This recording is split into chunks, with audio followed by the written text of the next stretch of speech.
Hey guys, welcome back to my channel. This is my closet. Like I said in my earlier video, it is Vlogmas, and I am trying to vlog every day, no matter how small. And for this one, it's more so of like a story time Vlogmas edition. Like, I do have a lot going on, so while I'm packing up my closet, like more so getting this stuff folded, and I'm gonna take this stuff off the hanger because these are things I'm not gonna wear for a while because there's a lot of summery dresses and shirts and stuff. So go ahead and pack that stuff up because I am moving. But down to what you saw in the title, as you know, the struggle is real in my life right now. So let me tell you really what started it all. So back in October, I get a call from my stepfather. If you haven't known, like, I had a Ford Taurus limited edition or limited car, like 2009, which you really probably didn't know, but that's the kind of car that I had. My stepfather, he got it for me. It was in his name because I wasn't there to sign the paperwork to actually, have the car in my name, which at this moment I'm completely grateful that it's not in my name. So he called me one day, and thankfully I was off, and was like, well, hey, we've gotten behind on the payments and whatnot, so they're talking about, repossessing the car. And I was like, well, how much are y'all behind? Let's see if we can, get it all caught up and, make payment arrangements, things like that. So when I talked to them, they were like, hey, well, it'll, just pay the first two payments, missed payments, and then, we'll go from there. So I'm like, okay. But it was like, if the car gets repossessed before you can make the payments, then you gotta pay the total amount plus whatever it takes for you to get the car out of the lot. So I was just like, okay, well, let's not get the car repossessed. Let's go ahead and do what we have to do, and everything. So we made the arrangements, and then we just happened to be out doing laundry, and a car started following us. And at first we thought maybe it was the police, because like sometimes they do that in Georgia. They'll follow you just to see if you and run your license plates and everything, but they don't follow you into private neighborhoods or apartment complexes, because that is considered private property. It's not a part of the city. So the car followed us inside the apartment complex, and Kyle he just stopped the car and got out and asked them what was going on, like, why are you following us, this, that, and the third. And they were like, it was one of the people who I guess they catch when a car come past, they have like these monitors or whatever, and they can know if a car is in repossession or not. And they just follow you to see where the car goes, and then call the people who actually have the tow truck to come out. So at that point, I was like, my parents don't get off work until about 5-6 o'clock. This was about 10, 11 in the morning, and they wouldn't be able to, send the money to make the payment right then. So I was like, okay, well, because I have a little bit of money already, why not just go ahead and make a down payment on another car so they can just go ahead and get this car. So that's what I was trying to do. So I left my boyfriend with my car to go talk to talk to the dealership to get everything underway so that, you know, if they want to take the car, they can take it. Will be okay until, you know, further notice. He steps away from the car to go get food, and lo and behold, my car gets repossessed. And the thing was, it was like, I wasn't surprised, I wasn't upset.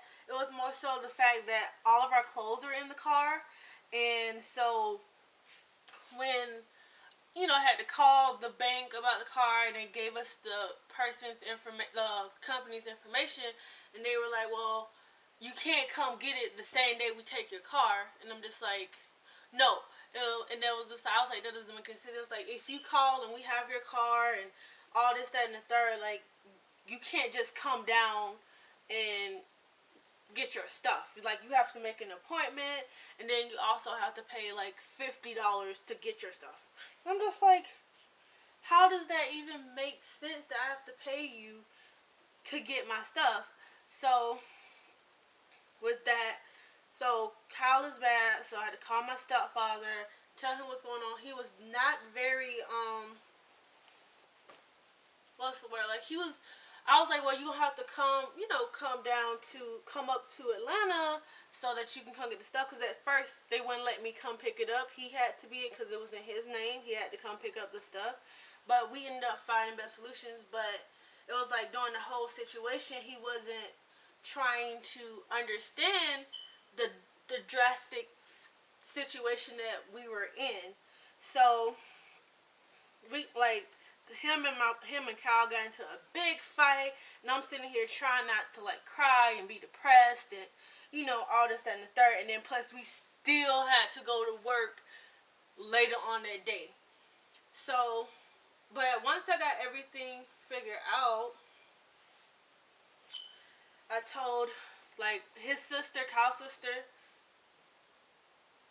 I guess this is, I'm not sure, Kyle's sister, she took me early in the morning to go get the car, like, not the car, but to go get the stuff and everything. And like, it took, like, we got there about like 9 o'clock. We did not leave till about 1 o'clock. They took the longest time. It wasn't like it was a whole bunch of people in there for them to take as long as they did. And it's like the way they handle our things, it was too much. So, like, then we were without a car for about 2 weeks. So it was a struggle getting to and from work. Like, we'll either, like, his sister either come get us, or, you know, we'll take Uber or Lyft to get to work. And there's just like, when you don't have the money for all the extra Uber rides and everything, which is like, from where I'm at to work, it's probably like, with both Uber and Lyft, is like $15.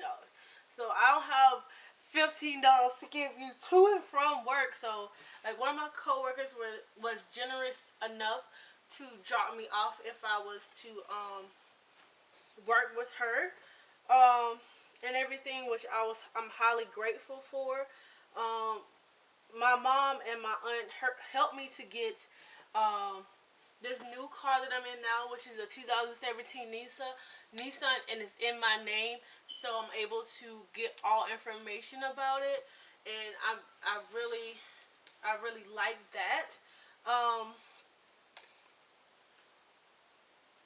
Yeah, so that's basically, and it's like the whole situation with my stepfather and everything. It was just a lot, and I was like, that's one of the reasons why, when I was planning to get my own vehicle, was to have it in my name. But because it wasn't in my name, I wasn't in on everything that was going on with the car. So a lot of stuff caught me by surprise, because I wasn't given all the facts even when I asked about it. So yeah, and that's pretty much the main thing that, like, set me in, like, a downward spiral for the rest of this year, because that totally threw every plan that I had out the window. So I definitely had to revise everything that I have going on.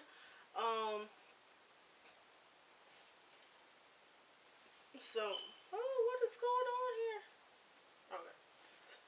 Okay. But everything happens for a reason. I was really upset and like going towards a dark place. If you haven't already know, if you don't already know, I was depressed a couple years ago, and that was one of the worst experiences of my life. I didn't like how I felt, and I felt like this situation kind of, pushed me in that direction, and I tried my best to stay positive and to make sure that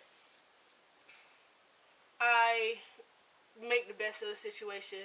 I'm really glad that I was able to have my family help me to make sure I got this new car, to make sure I was able to get to and from my job. I'm really glad that they understand my entire situation, and at this point I was like, with everything I was asking of my stepfather, I was like, well, this is a big lesson to me. No matter how close someone seems to you, whether they blood or not, parents or not, if there's always that instance in which they won't help you. Oh, I had a name tag in here. How do you know? Or they make up excuses not to help you, which I really should have learned from an estranged father. But hey, it is what it is. I'm not holding on to the situation. I'm far past the situation, and if anybody's going through a similar situation where your car was repossessed and you just didn't know what you were going to do, trust that it's not the end of the world. It's not going to set you back. It's actually just a way for you to come up better, and have more experience to what you really need to do to have that strength. And that's what I feel like help happened in this situation. It showed me how strong I actually can be and how much of a positive person I can be. And I definitely want everybody else to feel the same, because trust, when it first happens, you're going to feel just awful and terrible, especially if you live in an area where you need a car, like you really need a car. Then yes, it's going to feel like your life is over and that the moves you were trying to make aren't going to happen. But if you stay positive, pray about it, and put in work. I mean, like, put in work, then everything should work out. Like, everything should work out some way, in the way that you're trying to make it work, or in a way that you never imagined it possible to be. And I feel like I'm still struggling. Like, I have my car, but it's still other aspects that I need to get through. And like, I wasn't planning on getting a new car this soon, but I have it because I need it. So it's gonna be up to me to maintain that, and that's just what I'm gonna do. So if you've been in a similar situation and you've already worked through it, please comment below. Let me know how you handled your situation, and how you move past it and where you are now. If you're going through it, I hope this video really inspires you to keep pushing forward and keep being positive, and don't let that negativity make you just stop and just be stagnant. And I really hope that you guys feel where I'm coming from, and I will see you guys in another video, in another vlog. Hopefully a happier vlog. But I may do another story time after this, to tell about my other situation that I have going on, hence the moving. So I will definitely see you guys in another video. Please like, share, subscribe, comment below if you know someone who's going through a similar incident or just need some inspiration that things can get better, hey, bring them to this video and I will see you guys later. Bye.